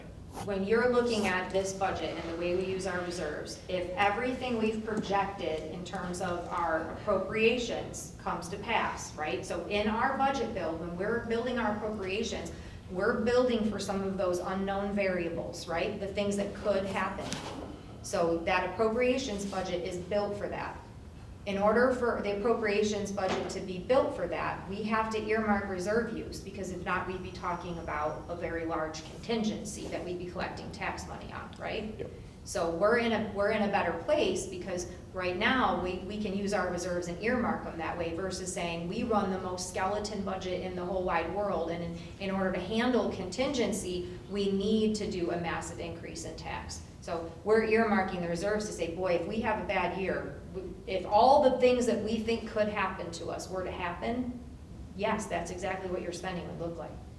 You know, if we have a year, knock on wood, we have a year like we've had this year where we really haven't had to do a lot of that contingency spending. We've been right within a really solid frame for deploying this budget. We haven't had massive upticks in terms of students with disabilities. As you all know, you can have one student with disability with high need move into the district, and you're talking about $300,000 that you weren't planned for. This budget plans for that. We build budgets that plan for that, because we have to guarantee a free and appropriate public education to every child that shows up on our doorstep as they deserve. So this budget does that. If we don't end up having to do that, we end up with fund balance. Yeah, that's reassuring. I would like to, I mean, that's definitely reassuring. I'd hate to get in a position where we built a program. Yeah, us that too. one of my main concerns is that we don't do that. We've done such a good job over the years not having to make cuts because we've overspent. And, Agreed. yeah. In terms of a budget build, and I think that the two of us go round and round and round over numbers. We've looked at 3-year trends on every single budget line in this budget. We've basically memorized the way the budget moves and when it moves poorly, what does that look like in each line. The lines that are in front of you have been built to handle some of our worst years in that line in a trend. So it's a conservative budget, but we have not put us in a predicament where we wouldn't be able to manage what came our way. Neither one of us would want that, so. The other piece of that is the reserve use has been structured in a way that adheres to the comptroller's fiscal stress test. So we're only at 5% restricted reserve use, and 10% is what they want you to stay under. And in addition to that, we've built it to make sure that it's replenished, because if you're not accounting for that, you can score on their rubric in fiscal distress. We don't want that to impact our credit score. Moody's takes that into consideration, so that's all been built in. Well, and so that's one thing that I think has been a strength of this community. The community has approved the budget year over year and contributed to the reserves. It's the community's money, Yes, really, it and it is. has afforded us the luxury of better rates. It has, Yeah. and great interest accrual, right, all the things. Yeah. Great question. Anybody else have any questions for us? Let's get this budget passed, ladies and gentlemen. Very good. Thank you. Thank you for hearing what the board said last time and going out at the 0%. Absolutely. I think that's important. Somebody just asked me yesterday in the library, I said, I heard you're going out at 1%, and I said, no. So, she was very happy. Because we had talked about it. I said, I don't think this is secret. I think It's not. It It's was not a secret. it was in a public session last time that you had Yes. said 0%. So I told this person 0%, and she felt a lot better. Do you have a number for, I remember last time you talked about the contract Monroe BOCES to help with PR. Yes. So if we were to hire somebody for 1 day a week, I want to say that rate was $28,000 and then 8 of them. At? At, our BOCES rate is 74%? 74%. Man, I remember saying to Bob, I'm never gonna know that. So- 74%. So something like that, if you've got a budget line for PR. Yes. And we don't use that, is that transferable among the rest of the budget, or is that locked into that category? It's in a BOCES budget line, so typically, and I'm not sure exactly how this particular coaster functions, but typically what happens if that money goes unspent, you get it as a BOCES return in the next school year. So somewhere around October, we get a BOCES aid check cut to us of anything that we had put in a BOCES fund and did not spend. They're gonna cut a check and give it right back to us. BOCES they're always zero budget, they can't keep any money back. So whatever you didn't spend, it comes back to you. Okay. Thank you. We're going to move to number 2, adoption of the proposed 2026-2027 annual school budget. Resolved to adopt the proposed budget of expenditures for the fiscal year 2026-2027 in the amount of $23,560,437, and for the purposes shown in the statement of estimated expenditures adopted by the Board of Education. B1 and the same is approved, and the amount thereof shall be raised by a levy of tax upon the taxable property of the school district. May I have a motion, please? So moved. Motion by John, second. Second. Second by Dr. McNear. Any discussion? All in favor, say aye. Aye. Any opposed? Motion is carried 6-0. We're moving to 3, approval of property tax report card. Resolved that the Board of Education, upon the recommendation of the superintendent, approve the 2026-2027 property tax report card. May I have a motion, please? So moved. Motion by John, second. Second. Second by Peggy. Any discussion? All in favor, say aye. Aye. Any opposed? The motion is carried 6-0. Number 4, approval of BOCES administrative budget for 2026-2027. Resolved that the Board of Education of the Caledonia Mumford Central School District hereby approves the proposed administrative budget for the Genesee Livingston Steuben Wyoming Board of Cooperative Education Services for the 2026-2027 year in the amount of $3,508,915. May I have a motion, please? I'll make it. Motion by Dr. McNear, second. Second. Second by Liz. Any discussion? All in favor say aye. Aye. Any opposed? That motion is carried 6-0. Number 5, election of Genesee Valley BOCES Board of Education members. Resolved that the Board of Education in the Caledonia Mumford Central School District cast its vote in the annual election of members to the Board of Cooperative Education Services for the following: Ernest Hayward, Michael Reiner, Paul Webster, Thaddeus Mix. May I have a motion, please? I'll make it. Motion by Dr. McNear, second. Second. Second by Peggy. Any discussion? We're voting for all 4 of these people at once? Okay. Yes. All in favor say aye. Aye. Aye. Any opposed? Motion is carried 6-0. Appointment number 6, appointment of head election inspector and election inspectors. Resolved that the Board of Education appoint the head election inspector and the election inspectors for the Livingston County Board of Elections list for the annual school budget vote and board election on May 19th, 2026 to be the following: Karen Richlicki, head election inspector; Suzanne Carpenter, election inspector; and Frederick Hermanson, election inspector. May I have a motion, please? I'll make it. Motion by Peggy, second. Second. Second by Dr. McNear. Any discussion? Karen's last name is misspelled. Okay. We will adjust that. All in favor say aye. Aye. Any opposed? Motion is carried 6-0. Revision to the school calendar. Resolved that the Board of Education, upon the recommendation of the superintendent, approve the revision of the school calendar to include Friday, May 22nd, 2026, the Friday before Memorial Day, as a day of recess for students and staff, and June 22nd, 2026, as a superintendent's conference day. May I have a motion, please? So moved. Motion by John, second. Second. Second by Peggy. Discussion. All in favor say aye. Aye. Any opposed? That motion is carried 6-0. Number 8, approval of transportation request to out-of-district non-public schools for 2026, 2027. There's an error there, we'll correct that. Resolved that the Board of Education, upon the recommendation of the superintendent, approve the transportation request to out-of-district non-public schools for the 2026-2027 school year. May I have a motion, please? I'll make it. Motion by Dr. McNear, second. Second. Second by Mike.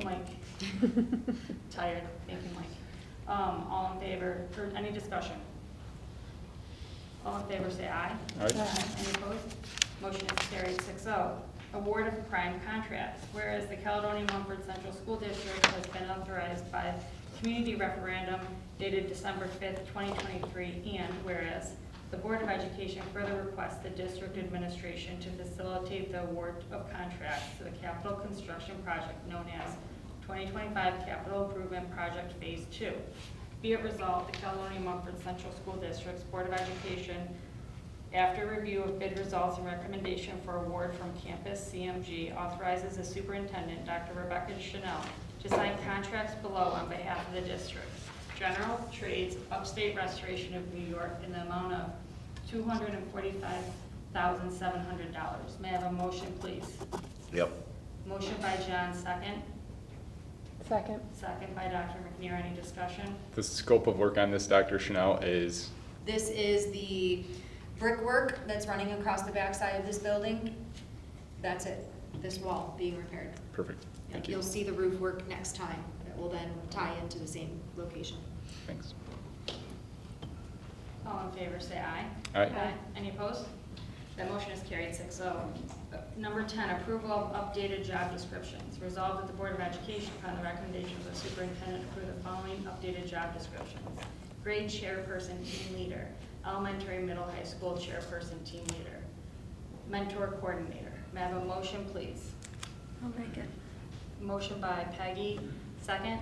Second. Second by Liz. Any discussion? All in favor, say aye. Aye. Any opposed? That motion is carried 6-0.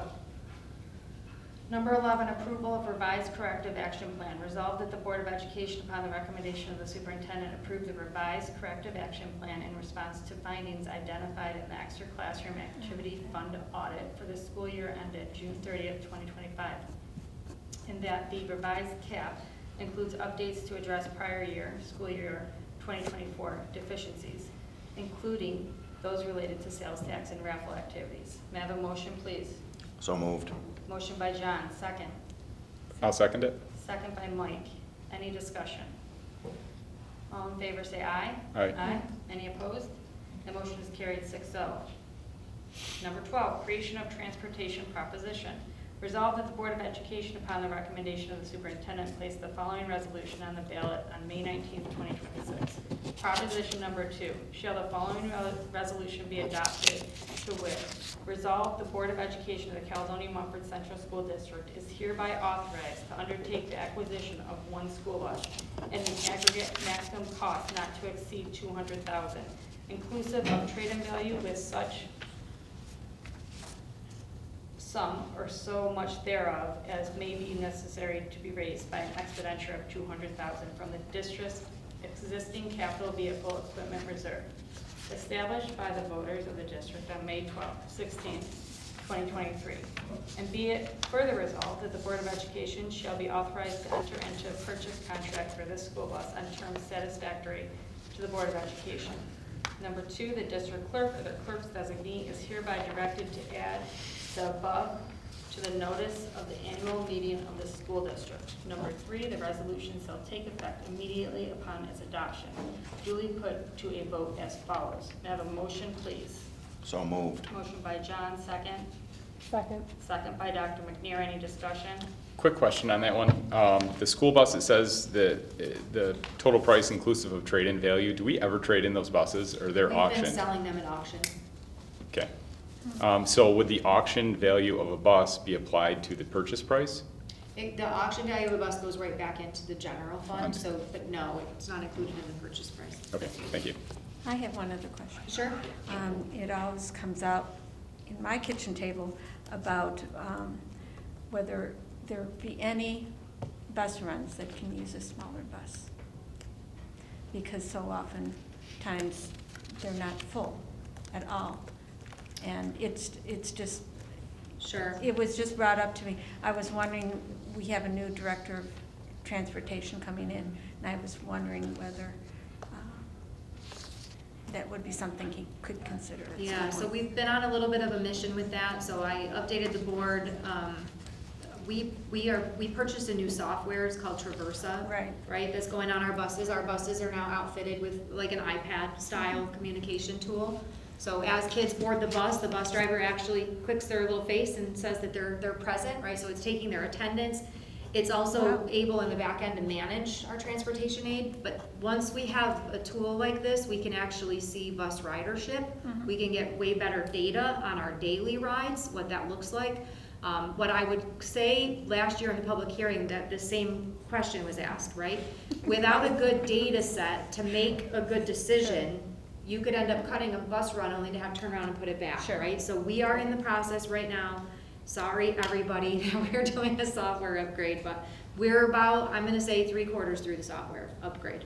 So our bus drivers are now learning how to manage a new software so that we're gonna have data to help us make those informed decisions. Okay. Give me 5 more months. Ms. No, Peggy, sure, we're that's coming. good. I just wanted to bring Yes. it up. And Yes, it's a good question. It's a great question. Ollie's Bus is the test pilot? run, and it's pretty neat. You can watch literally the bus where it is on your street. And Oh, you can that's cool. That's really You can nice. set up, you can see your child was checked in on the bus at 2:51, and he's been on the bus for 13 minutes, and was on the really bus 10 minutes less than usual, 4 minutes less than usual, whatever it is. That So- could generate some phone calls. My kid's been on the bus. My kid's been waiting for 45 The minutes. good news about it is, like, let's say, for example, your child was supposed to be home, they get dropped off usually around 3:30. If the bus gets slowed down because, like we had one the other day, the bus driver pulled up and no parent came out for an elementary student, so they have to call back to the bus garage. You could be sitting at someone's house for that 10 minutes. the app will send notifications to the rest of the families on the route that the bus is running 10 minutes behind schedule, right? So like, in the end, this also will increase that level of communication, but I think, you know, anybody that uses Uber, right, you've started to get used to different kinds of communication. This is gonna give parents a different kind of communication. Eventually, even signing up for transportation will run through that app and not through even Parent Square. Like, the transportation department is getting ready to become pretty self-sufficient. It's exciting. Okay, thank you very much. Absolutely. All in favor, say aye. Aye. Any opposed? That motion is carried 6-0. Number 13, approval of contract for therapy services. Resolved that the Board of Education, upon the recommendation of the superintendent, approve the attached contract for therapy services between Caledonia Milford Central School District and Just Speech EPC for the remainder of the 2026-2027 school year, pending Ed Law 2D agreement. May I have a motion, please? I'll make it. Motion by Dr. McNear, second. Second. Second by Peggy. Liz, you have a very good question about this. Yeah, I was curious, what is the need for this since we already have in-house speech providers? And also, I'm curious, it says 26, 27, but it should be 25, 26. That's correct, that 2025, 2026. So whenever we have students that are homeschooled, our students that are homeschooled that qualify for special education services actually have to have access to those services even though they don't attend school here. So in this particular case, we do have a student that's homeschooled that needs this service. We actually can't fit them into our service providers. So hiring a consulting company that will then provide that service to the family is our responsibility as a district. Is the district responsible to monitor the follow-through from that provider, or does the family give Yes. feedback? No, well, the family can always give feedback to the district, but yes, the district is responsible. So Megan, do you want to just talk a little bit about their notes and how notes come back through and? Sure, so even if a student is a homeschool student, our CSE process runs exactly the same way. So they are still required to submit progress notes, collect data towards goals. We meet annually to make sure the student is making appropriate progress towards their goals, and then make recommendations for the next year. In addition to homeschool students, this popped into my head, we also have students who have home and hospital instruction, so for medical reasons, maybe they did attend here, and then for health reasons, they're not able to be on campus. If they had services, we still have to provide them, and that would include travel time from our provider to go to them, things like that. So this just gives us the flexibility to make sure their needs are met and our provider and the students and the district's needs are met. Okay. And nothing that's specific to this company, we haven't worked with them before, but I know in the past, we did have difficulty managing a group that we had brought in and contracted services with their attendance. And so I was just wondering if there is a method to ensure that the services that the district is paying for are delivered to that student. This contract, did we give ourselves a 30-day out like we normally do? So I'm all about it. If you're not meeting our needs, you have a 30-day notice that we'll find something else that will meet our need. So if we have an issue with a vendor, they won't be working for us for very long. And the parent would be reporting that issue? Megan receives phone calls. They have to receive, Yes. yes, the parent, I find out from the parent first, but Yes. they do have to submit attendance to me as well. Oh, perfect. The provider, the vendor does. All right, thanks. Thank you all. All in favor, say aye. Aye. Any opposed? That motion is carried 6-0. We're going to move to executive session. Resolve that the Board of Education adjourn to executive session at 7:58 for the purpose of discussing the following matters pursuant to Public Officers Law. Matters leading to the appointment, employment, or discipline of a particular person or corporation, and proposed pending or current litigation and confidential student records protected by FERPA. May I have a motion, please? Yep. Motion by John, second. Second. Second by Peggy. Any discussion? All in favor, say aye. Aye. Any opposed? That motion is carried 6-0. We'll see you when you get back.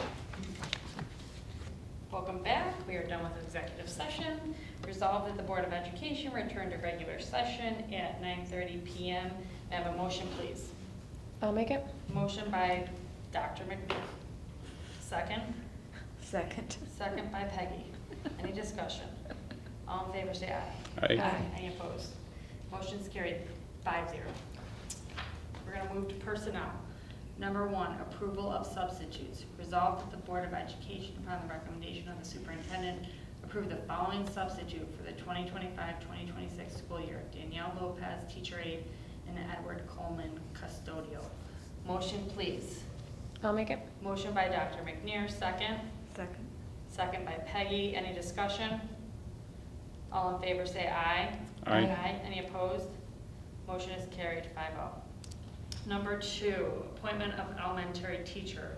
Resolved that the Board of Education, upon the recommendation of the superintendent, appoint Alexis Egme to a probationary appointment in the 1.0 FTE elementary education teacher tenure position, effective on or about September 1, 2026 through on or about August 31st, 2030. The appointee holds initial certification in childhood education grades 1 through 6. May I have a motion, please? I'll make it. Motion by Dr. McNair, second. Second. Second by Liz. Any discussion?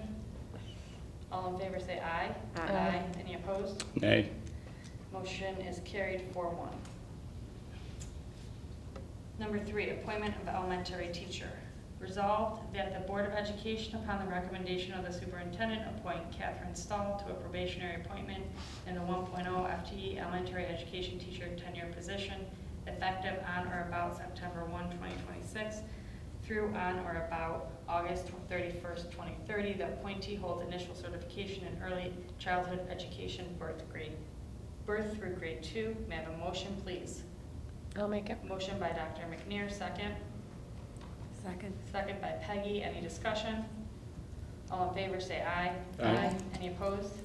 Motion is carried 5-0. Number 4, approval of substitute. Resolved that the Board of Education, upon the recommendation of the superintendent, approve the following substitute effective March 31st, 2026. Thomas Presley, teacher aide. May I have a motion, please?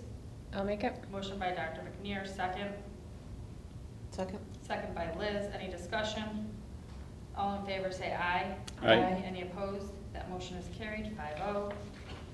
Number 5, appointment of interim elementary principal. Resolved that the Board of Education, upon the recommendation of the superintendent, appoint Jessica Asquith as the elementary interim principal on or about May 6, 2026 through on or about June 30th, 2026. May I have a motion, please? Yes. Motion by Peggy, second. Second. Second by Liz. Any discussion? All in favor say aye. Aye. Any opposed? Motion is carried 5-0. Number 6, approval of leave of absence. Resolved that the Board of Education, upon the recommendation of the superintendent, approve the leave of absence request of employee number 523 effective on or about May 7th, 2026 through on or about May 20th, 2026. May I have a motion, please? I'll make it. Motion by Dr. McNair, second. Second. Second by Peggy. Any discussion? All in favor say aye. Aye. Any opposed? Motion is carried 5-0. Number 7, approval of expense for conference. Resolved that the Board of Education authorizes the superintendent of schools to enroll Catherine Stahl in the 2026 NYAEYC Annual Conference Play-Based Learning Training to take place on Wednesday, April 22nd, 2026 through Friday, April 24th, 2026, and to direct payment of all related expenses in accordance with Board of Education policy and district protocols. May I have a motion, please? I'll make it. Motion by Dr. McNair, second. Second. Second by Peggy. Any discussion? All in favor say aye. Aye. Any opposed? Motion is carried 5-0. We're going to move to adjournment. Thank you all. Resolved that the Board of Education adjourn the meeting of April 14th, 2026 at 9:34 p.m. May I have a motion, please? I'll make it. Motion by Dr. McNair, second. Second by Peggy. Any discussion? All in favor say aye. Aye. Any opposed? Motion is carried 5-0. Have a good evening.